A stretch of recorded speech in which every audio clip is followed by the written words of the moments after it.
Welcome back to the final segment of the show. We've been talking about Summer League, we've been talking about Italian FC. I've had these bright youngsters to my right come to the show and tell us what they're all about, how they set up, and teaching us a bit of Italian as well. Italian as in the phrases that they use in football. So for those teams that didn't watch the show, you are not going to work out how to beat these guys, because we've learnt the words that they use, so we now know that Juano is man on. So maybe we'll try to shout it and put them off. Anyway, let's go straight over to the screen because we are talking veterans football for this final segment. And before we finish off this segment as well, we will get a bit more insight into Italian FC. So, veterans football, what's going on? Well, it's pretty much finished, but we did have a little score to settle last week. There it is. There it is. So, it was the Ilfl and the Sonali Otit Veterans Cup League final. Oh, did I say that the wrong way around? League Cup final, wasn't it? League Cup final. That was being played between Sire Vets and Weavers Vets. We said they were going to have a new name on that trophy, and as you can see, the game finished 1-1, and then Weavers Vets won that 2-1 on penalties. Congratulations, Weavers have done the double. They've won the First Division and the League Cup. Well done, guys. But there was another final being played, and I've just flicked the screen over. You can see there, it was the Veterans Challenge Cup final. Yes, those teams from the first and second division, and lo and behold, it was a first division versus a second division team. Unfortunately, we weren't going to see a cup upset there. The first division team did win it 4-1, and smoothly that moves over to the big smile I've got to this geezer on the left here, because Rash, Beaumont have a trophy. Beaumont B have a trophy to their name. I think the emphasis on it's a B team, not the A team. So it's a massive achievement. I think both teams wasn't expected to be in the final. I know we touched on it last week, but it's a massive achievement for Elites and for Beaumont B, because I think considering the teams in Division 1 and 2, like so Weavers, Hamlets, Revive, even Riverside, the League 2 champions, I think they were more or less our favourites to actually get to the semi-final finals. But to have Elite and Beaumont B was a bit shocking. But once you're there, obviously it's nice to be in the final, and you're so close to the final you can't afford it. I think Elites kind of like felt the pressure, and well done to Beaumont B. Is that redemption from finish bottom of the table? To be honest, we discussed this. The whole idea behind the Beaumont Masters B team was to actually for players to get play time, just to get on the field and play. It was nothing about results. What the guys said before, the A team is there to compete. The B team is just purely to play football, get the game time, because obviously majority of them won't get many minutes in the A team. So the B team was formed purely just to play vets, and majority of players play the full game. And for us to be getting to semi-final, let alone final, was a massive achievement. So I think it didn't matter the league form.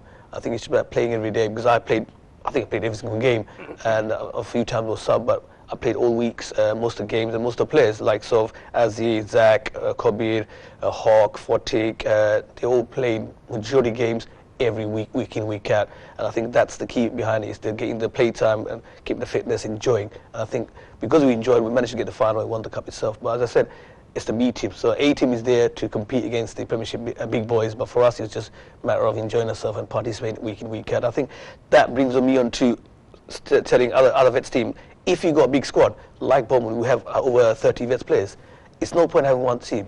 Get a second team in, and the players that are serious, put them on the A team. Players that want to just play and participate, form another team, form a B team, play in Division 1. It is the experience, the enjoyment, it is there. So but I have to hold you on that, because reserve team, when it comes to open age, is more a development structure, whereas what you're now suggesting for the vets, a reserve team is more a player opportunity. It is, and I think because so we're saying when it comes to the vets, what we're saying is that a reserve team is giving player opportunity, as opposed to if we was to do reserve system in the open age, that's player development, isn't it? It is. I think not only that, you have to bear in mind the vets is 7-a-side. So if you got a squad of 30 players and playing a 7-a-side, really highly unlikely you're going to use more than 9 or 10 players on a week-to-week basis. So you've got other 15, 20 players moping around or not gained opportunity, or if they do, they probably get 5-10 minutes. If you have two teams, then you're more opportunity. The players will get more opportunities, and they'll have more game time. Because, for example, in B team, in our Beaumont Masters B team, we all play average of 25-30 minutes out of the 40 minutes. Whereas if you had one team, you probably get just 5 minutes or 6 minutes here and there. And to be honest, when you go to a game, you don't want to play 4 or 5 minutes. You want to play as much as you can. So in a 40 minutes game, I think it's best for clubs, if they got a big squad, to have 2 teams. And not only that, the other advantage is with the system we have, the reserve system we have, the B team players can actually play for A team. So if for any particular reason you've got short players on the A team for a given week, your B team players can actually play. So it actually helps out. If the priority obviously is your A team, so having a B team will give you the advantage. They've been playing, they're fit, they're used to the system, and they can help out. And not only that, it helps them individually. They gain more game time because you know now. I'm going to ask you something controversial now. And you know I love my controversy because a lot of teams have been saying when the B teams. So when we're talking, we've got 3 B teams this year, didn't we? We've got Beaumont, London Tigers, and Sire. Yeah. Some of the other teams, they've not been complaining, but there's been the cheeky punts that when a B team is playing a big game, suddenly you see A team players stepping down to help out get the result. I can clarify that because I've been every single Vets game, and yes, there have been once or twice certain players helping out for 5-10 minutes, but I won't say there was an influx of A team players. For example, in my B team, I said priority goes to my B team players. If that week I'm short of players and A team player happens to be available, then he can assist, but he won't get a start, he won't play the full game, he'll probably assist here. For example, during the whole league, I only used once with short players, one of the players played 1 game, and in the cup round, during the whole cup round, in the semi-final, Gaff assisted. Majority of the time, 95% of the times, all the B team players played in the cup and the league. So similar to Tigers B and Sire, I was there week in, week out. It was never a case, what's the point of having a B team and I've got 8-9 players and I'm bringing an 18 player? Absolutely. Idea isn't to, therefore then again, it's not about winning and competing and not being scared about other teams. It's about us competing. If we lose, we lose. But if we're short of players, obviously you register players to make sure that you have 7 on the field with a couple of subs, because you know this is Vets at the end of the day. You always need that 2 subs to roll on, roll off, to give them rest and to compete. So I don't think, to be honest, that has been the case. 1 or 2 probably mentioned it, but they're talking without actually facts. I can give the proper facts. That's not been the case.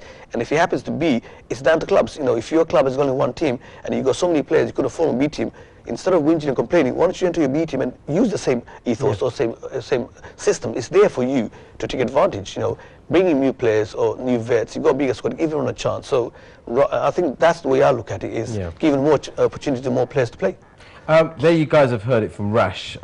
So you veterans out there, if you've got a big squad, consider the B team. You have until after Ramadan, well, you have until probably mid-Ramadan to make the decision, because fixtures are, if not the first Thursday after Ramadan, it will be the second Thursday. So we're probably looking at 7th or 14th of July, if I've got that right. Rash, but you know what? I mean, I'm in controversy mood today because I think we missed off that other final we did talk about, Sire Vets versus Weavers. And before I talk about, I mean, well done to it was a great game. It was really stalemate, I know, and Weavers getting that penalty shootout, which was thoroughly deserved in the end. And I mean, Weavers doing the double, but I mean, there's been big talks about their division title win. And the division title win, some are saying it was won by a ghost goal, lost by a ghost goal. I mean, it doesn't matter, to be honest. At the end of the day, once you won the title or championship or league, it's the winning that matters. How you win it, or how many goals scored, or goal difference, or points, is irrelevant. No one remembers what happened with the second position or what happened that day. All everyone remembers is who won the title. And so I guess this cup victory now reinforces that you're a deserved division title. To be honest, both teams have been the best teams in the Vets League. Sire weren't expected to play the way they weren't expecting the final, to be honest, and they weren't expected to come 3rd in the league. So credit goes to Sire for having a brilliant season. Weavers, we played against them. They are one of the best teams in the Vets League. It's unfortunate they got relegated from Premiership last year, but they are one of the best teams to play against. They play regularly, they play good football, they're fast, and credits go to them for winning the double, and well deserved. And with controversy, everything comes with controversy, but at the end of the day, we only remember the winners. So congratulations to Weavers. And what happens on the day is what we go by. Exactly. Just like normal football, where an offside shouldn't have happened, an offside. It happens, Results are results. It was what's on the day was called. So yes. Right. I need to bring up the screen. There is something really big that there's a big elephant in the room, as we call it. UK Bangladeshi champion. Yes, my brothers over there from Milton Keynes, my brothers over there from Shapla League. We, the 3 of us together, are going to be hosting the UK Bangladeshi Championship. Well done to a marvellous set of heat games and group matches that were being played up in Birmingham. Shapla brothers from the Shapla League, thank you very much. It was a wonderful day for everyone out there. But now we're talking about the final, because it is Beaumont versus Newark. We are going to see a new name on that cup. We've had West Yorkshire, we've had London Tigers, going back to the old format, we've had Bromley. But Rash, this is Can Beaumont wrap this up? Because I know... First thing I must say, I'm not sure if the other team will like this, but you know, 2 London teams in the final. So against, and we always had 1 team from London in the final the last 2 years as well. So it shows that obviously London teams are still strong.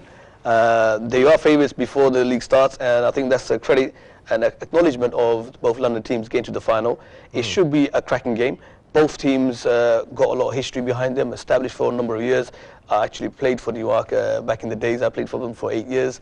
And obviously so this is going to be really sentimental. I was with them for 8-9 years back in the 90s, and then obviously I've been with Bournemouth for the last 14 years. So I've got affiliation with both teams. Both teams are well established, good history, good football. So it should be a cracking game, and I'm looking forward to it. That day, yeah? Brilliant. For you, actually, let me quickly show you on the screen. For those of you that want to go to the UK Bangladesh Championship, the original, the only one. No Mickey Mouse other competitions can compare against this one. The best of the Bengali players are in this competition. It is on the 2nd of June, being played at Northampton FC Stadium football pitch. There are the details up for you, and it's a 3 o'clock kickoff. Worthwhile taking half-day annual leave to get yourself down there and watch that game. No doubt I'll be going down with a group. Rash is going down there with the Beaumont crowd. That's it, right. I want to say a big thank you to Italian FC. You know what, I just want to quickly ask you, young man, where do you guys train? Maybe some of our sponsors or some of our senior people can come down and see you. Where's your training being done? Myland Park. In? Myland Park. Myland Park. Yeah, okay. Park. Listen, it's great to have you guys. Manor Park. Yeah, Manor Park. Right, Manor Park. Wow. Some fair distance out. Listen, boys, it's been great to have you. Muchas gracias. No, that's Spanish, isn't it? I'm never going to get it right. You know what? I think best I to know say the ciao. one language over here. Ciao. Alhamdulillah. You know what? These guys have been great. I hope you guys have learned something from these Italians, and we're going to invite them back on the show later on down the season. This man has dealt with all the controversy that I chuck at him. I've got to test him more the next time David takes him in. David should be back. If anything, we shouldn't have David missing for the next 2 months because the season's at the end. There's no more referees meetings first Monday of the month, so I don't need to cover for a bit. So I'm going to take a break. I'm going to let David deal with the summer. Inshallah, if all goes well, I will see all of you guys back in September when I need to cover David again. But from everyone in ILFL, from everyone everywhere that's enjoying the football, let's have a great time this summer. Look forward to Ramadan coming there, and I look to see you guys on the football side of things in a few months' time. Until then, Assalamu alaikum wa rahmatullahi wa barakatuh.